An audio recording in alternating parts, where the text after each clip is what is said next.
again, artificial intelligence is what we're talking about now. It's said to be able to help us address some of the world's biggest challenges. It can enable doctors to improve diagnoses. It can reduce energy consumption. It can contribute to a cleaner environment by lessening the need for pesticides. It can answer our questions. It can communicate with us. The list is virtually endless.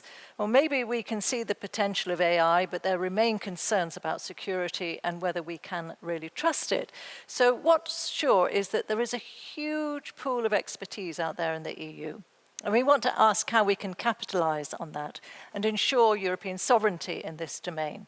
And our wonderful artist, Alex, has got the tough job of drawing artificial intelligence, and we'll be taking a look at what she's achieved at the end of the session. So let us begin.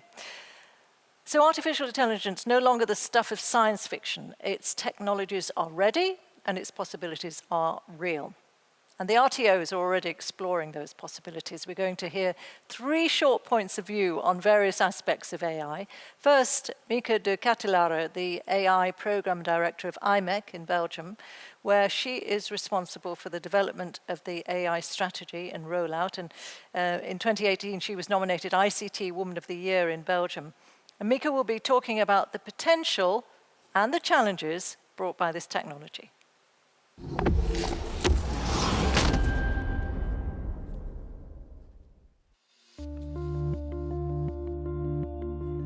AI is everywhere out there, if we want it or not. However, we've reached a tipping point on which we have to decide together what direction to take in order to solve the open challenges.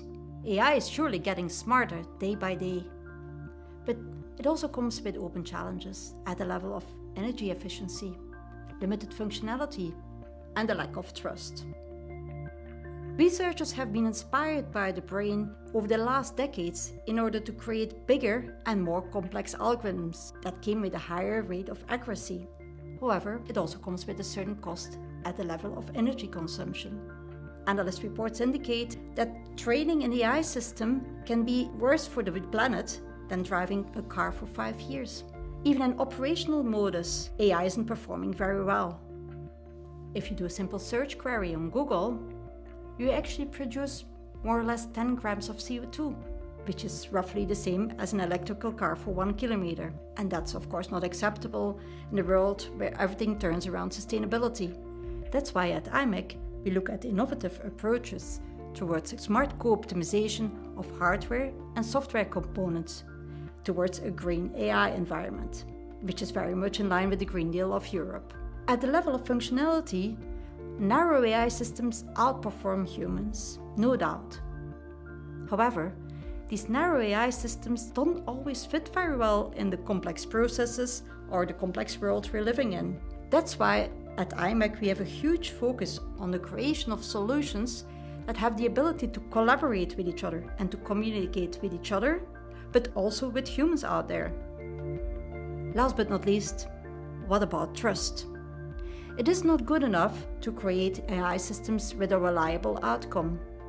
We should also create explainable results. Trustworthy AI requires principles at the level of engineering and business, supported or mandated by laws, regulations, and standards. That's why I'm very happy that next to imec, also the next speaker, François Terrier from Sioli, is looking deeper into this in his video.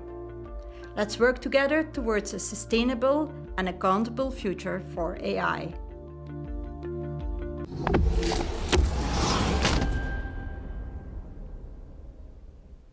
So Mieke there mentioned the trust issue, and we're going to hear more about that from François Terrier, who is Director of Research and Head of the Artificial Intelligence Program at CEA Tech in France. So, François.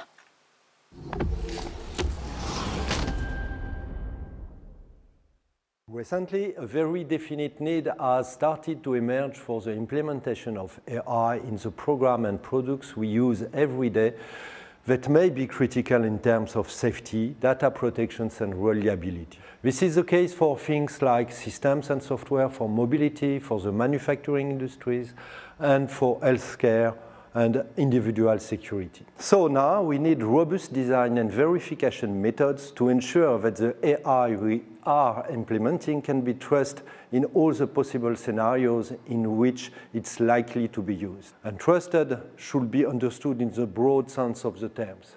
Here, it refers to the robustness, safety, and security, explainability, data protections, and reliability of an AI system. The challenge is to make sure that AI offers at least the same level of quality as trusted conventional software. The CEA started investigating trusted AI solutions several years ago, a process that led us to create an entire research program dedicated to trusted AI. We are focusing on 3 topics. First, gaining a mathematical understanding of how AI and new algorithms behave with the goal of achieving trust by design. Second, rethinking qualification and certification processes and investigating how formal methods can be brought back in to evaluate and validate trust of AI systems. Third, characterizing, verifying, testing, and monitoring AI properties in terms of robustness, safety, and security in real time. Additionally, society and the economy also want more resource-efficient systems, including digital systems. AI, and especially machine learning-based AI, consumes a lot of energy, both to build and to operate. To solve this problem, we will need to develop algorithms and electronics focused more on efficiency in terms of the amount of data, processing power, and the energy they need. The transition from AI in a cloud environment to a local environment, like edge AI, which is close to the sensors, is another way to make the technology more resource efficient and trusted. When you process data at the source, you eliminate the need to send it to remote servers, significantly reducing data transmission cost and the surface of potential targets for cyber attack. Ensuring that the next generation of AI is powerful, trustworthy, and resource efficient is a challenge for the responsible development of AI for industry and society. And the role and contribution of RTOs will be vital here.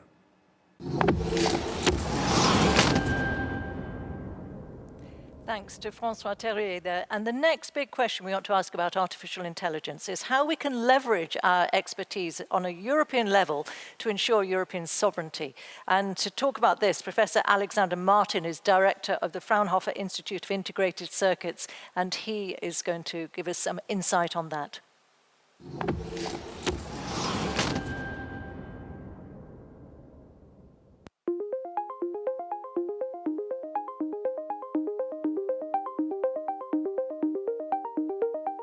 We will increase AI expertise in Europe and then secure sovereignty in Europe by focusing on 3 things. First, quality of data. Second, sovereignty. And third, an AI ecosystem on data for Europe. The first success factor is data. Data is the lifeblood of AI. The better the data, the better the AI algorithms, and the better the outcome. The second key factor is sustainability in AI applications. And sustainability, we mean in 2 different but complementary aspects: data and hardware. First, data is a resource, and we have to be very mindful how to handle data. As already Mieke from imec pointed out, every single search in a search machine produces CO2. So we have to keep in mind, data is not only very valuable, but collecting and storing it produces CO2. And that's where we have to start. So how do we do that? The best way probably is to handle data not in isolation, but to take the whole data lifecycle into consideration. So what data do we have to collect? What data do we have to store? What data do we actually need to come to the right decisions? Which data could be reused in the same context, in the same domain, or maybe even in a different domain? When can we delete data, or can we also reuse it in completely different domains and applications? The second meaning of sustainability is that the hardware must be green and sustainable as well. At Fraunhofer, we do a lot in the field of green ICT. We look at all aspects of the value chain, from the technological processes, the components, the circuits, to the entire life cycle of the system. But even that is only the beginning. It is very important here too that we strive for European collaboration. For example, Belgium, France and Germany have a strong collaboration regarding hardware for next generation computing. The third factor for achieving AI excellence in Europe is a federated data concept. We can't base this on the purely capitalistic models of the US or the state-controlled concepts of China. In line with the federalist idea of Europe, we need a federated system of data in Europe. A system that allows optimal cooperation while retaining regional sovereignty over the data. To boost these three success factors, quality of data, sustainability, and a federated concept of data, we have to think European and embrace collaboration. We need to invest in applied research in close cooperation with industry to pave the road for AI excellence in Europe.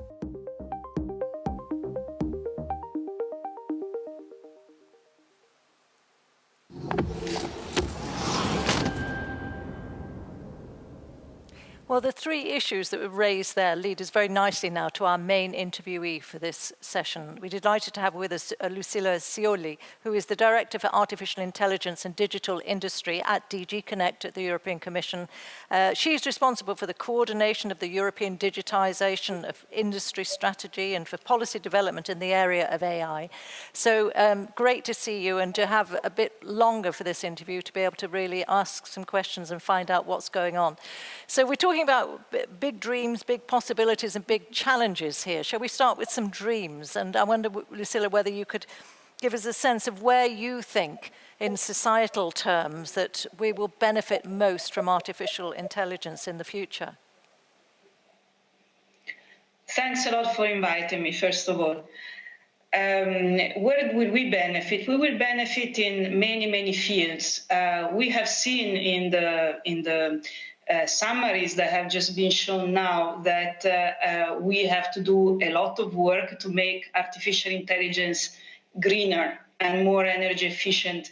But we should not forget that artificial intelligence is going to be very important to make other applications greener and energy efficient.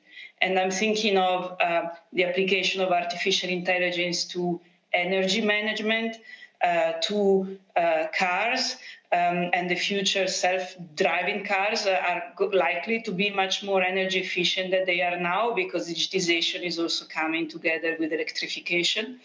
And so there are many different applications where artificial intelligence can bring positive impacts also on for a better environment. Think of agriculture, think of the application of artificial intelligence to precision farming, and so to the management of resources in general.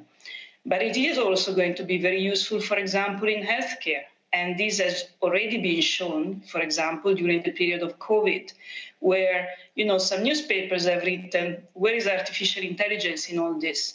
And artificial intelligence is not the vaccine for COVID, but it has so many different applications in healthcare, from reading images of scans of lungs of infected patients and therefore detecting COVID much quicker than a human can do, or being applied in supercomputers to identify molecules. It's been used to find a vaccine, to find drugs. So it has many different applications that can really, really help the quality of our future life. And do you see that there are certain sectors or certain areas where Europe can be more of a leader? Because, of course, it's a hugely competitive world out there. Indeed. Many people wonder how can Europe be a leader given China and the United States are already leading, either because they have many more data than we do, or simply because they have bigger companies that are driving the developments. The reality is that Europe is strong in certain areas, and I'm thinking in particular of industrial areas. It could be automotive, it can be manufacturing, it can be robotics, it can be also services. I'm thinking of even financial services. And then we are leaders in agriculture, and we are leaders in energy and in many other applications. So we can be leaders in this kind of applications. We may not, in my opinion at least, be able to catch up very, very significantly when it comes to consumer services and social media. I mean, we do have platforms in the European Union as well, Booking.com, Spotify. These are all platforms, but they are not probably the size of some of the American or Chinese platforms that we know. But we can really be leaders in the application of artificial intelligence in industrial applications. I think that's our comparative advantage, and that's where we can lead. So do you think then that in the world of Google and Alibaba that we've lost the race and we shouldn't even try then? Well, I don't think we should not try, in the sense that I think that if there is any European company who can develop an interesting platform and that platform can attract users, of course, I think Europeans have the capability of doing this. I am against the idea that maybe a government should try to replicate a big platform. As sometimes there are some governments that have this kind of proposals. For me, it is not about replicating a success. For me, it's about having the capability to lead in a certain area. So I don't exclude that there will be European companies that can take space also in the social media. But at the moment, I think we are stronger, let's be honest, we are stronger in our industrial sectors compared to other parts of the world. So let's now, in the middle, look at some of the challenges, and then we can get more positive towards the end. But I mean, there are challenges. Obviously, people worry, for instance, about job losses with artificial intelligence. And isn't that quite a hard one to defend? Artificial intelligence is a technology, and it is not AI per se which is a threat to jobs. I think more generally, automation has been a threat to jobs, and AI effectively does reproduce some automation.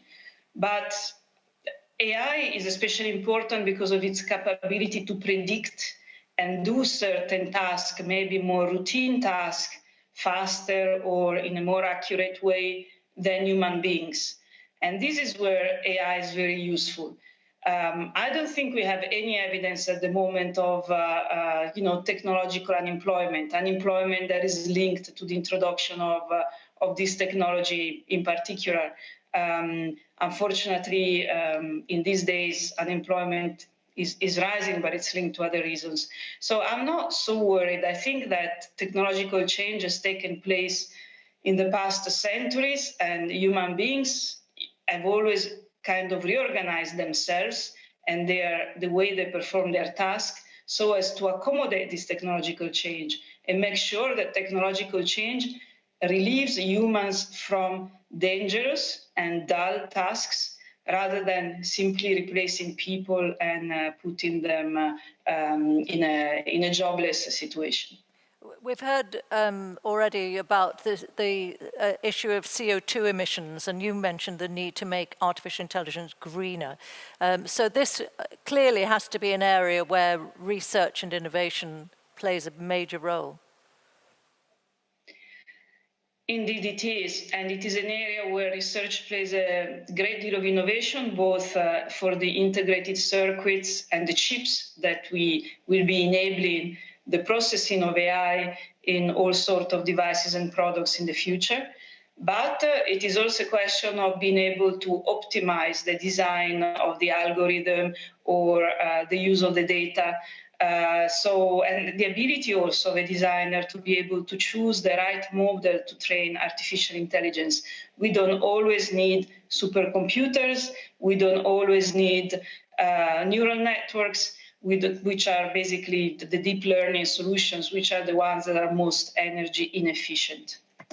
So other areas that potential challenges, skills, training people, having the people who can actually work with this technology. Indeed, for skills, there are two sets of problems. The first one is that we don't have enough data scientists in the European Union, and the very good data scientists, unfortunately, tend to leave the European Union. So we have to become much better to retain our talent. And the other part of the problem is about people who use artificial intelligence and sometimes are scared of it. They're scared of it because artificial intelligence may not be very explainable, may not be transparent, may behave in unpredictable ways. And this lack of trust, if not accompanied by sufficient skills, may lead to a lack of use of artificial intelligence, which then means also lack of development of artificial intelligence. So a generalized capability, since we will all be working with artificial intelligence in the future. So I think that doctors should learn or should study how it works, not because they have to program a machine, but because they will have to work with it and they will have to understand what the output of that machine really means and how that machine is making prediction and the value of those predictions. So I think these are topics that should really be taught in all the faculties. So you've got to open up that black box and really just mainstream education in this area. We should, and at the same time, we should be teaching maybe more ethics to the designers of artificial intelligence, whether they are data scientists or engineers or computing scientists in general. They should also be taught ethics, because artificial intelligence is a system which often acts as a black box, and there are elements in terms of robustness, in terms of bias, in terms of characteristics of the system that really have to be taken into account to make sure that they don't have a negative impact on society once they're used. These are technologies that are very performing, but which may raise some concerns that need to be taken care of. And the designers of artificial intelligence will have the responsibility of taking those concerns into account at the time of the design of the system. We heard in our session just before this one about the vulnerability to cyber attacks in AI, and obviously some work being done at research level to reinforce. But it is a big issue, isn't it? Cybersecurity is always a big issue when it comes to software, any kind of software, also hardware, but hardware often works with software. So we need to take cybersecurity into account. In fact, when we say that we want artificial intelligence to be robust and safe, it also means that it has to have a certain degree of safety vis-a-vis cybersecurity. There are techniques that can be applied in the process of the design of the system, which takes these aspects into account. So cybersecurity aspects are a very important part of the trustworthiness of an artificial intelligence system. And just, can you give us a bit of an insight on what's happening at European level in terms of initiatives on AI in the next framework period, what we can expect? We are supporting research in artificial intelligence, and we will have calls in our framework program. The new one is called Horizon Europe, and the first calls will be in the first part of next year. So you will expect research organizations and universities to be very much supported in their work on artificial intelligence. You will also expect a public-private partnership on artificial intelligence between universities, but also industry that will work on AI, on data, and in robotics. You can expect a new program. It's called the Digital Europe program, which will be supporting organizations that help the testing and experimentation in AI, and RTOs are very good candidates for that. And they will also be supporting the uptake of AI by small, medium enterprises. We will also be supporting skills. And another it's not separate, but another element that we will be coming next year is a proposal for a regulatory framework on artificial intelligence. It will come during the first quarter of next year, And it is the outcome of a process that started with a white paper on artificial intelligence that many of you may have seen and read, that was published in February. We had a public consultation, and now we will be coming forward with a concrete proposal at the beginning of 2021. And what are the levels of funding looking like? Because digital strangely has not been a great winner when it comes to funding in recent years. Is AI going to be a priority? We hope that AI will be a priority. I have to admit that the Council and the Parliament have just agreed on the budgets of the new Next Generation EU. This is the name of the new budget of the Commission. And the reason why there has been a delay is because of COVID and the Recovery Fund. So our traditional program, for example, Horizon Europe, will probably not have any significant increase in resources specifically destinated to digital. On the other hand, there are many applications, maybe in healthcare or under mobility or under energy, that obviously will be also supporting digital. We then have a new program, the Digital Europe program. It's true, the Commission proposed 9.2 billion euros and the Member States reduced it to 7.5 billion euros, but still it was zero in the past. So for me, this is a net increase in the support to digital. And last but not least, the Commission is distributing a recovery fund, which amounts to more than 600 billion euros to the Member States.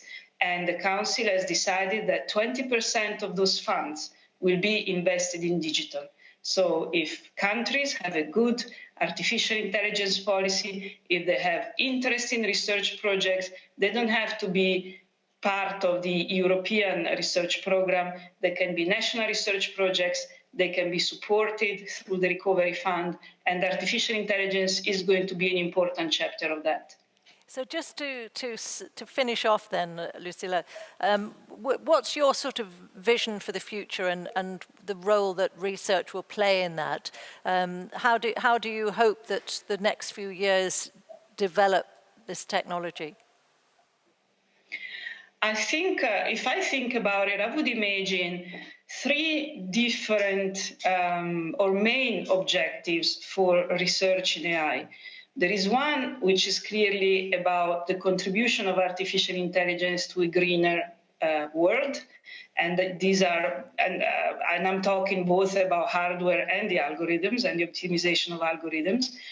A second element is the contribution of research to trustworthy artificial intelligence in terms of explainability of artificial intelligence, and also in terms of verification methods of its robustness, its accuracy, so its precision, and the way it provides information basically to the user. And thirdly, I think and I hope that Europe will invest in the next generation of artificial intelligence, maybe an artificial intelligence that is unsupervised, or an artificial intelligence that maybe can use less data and can generally be more efficient. So I think that with these objectives, we will be very well equipped in the European Union to be among the leaders in the development of this technology.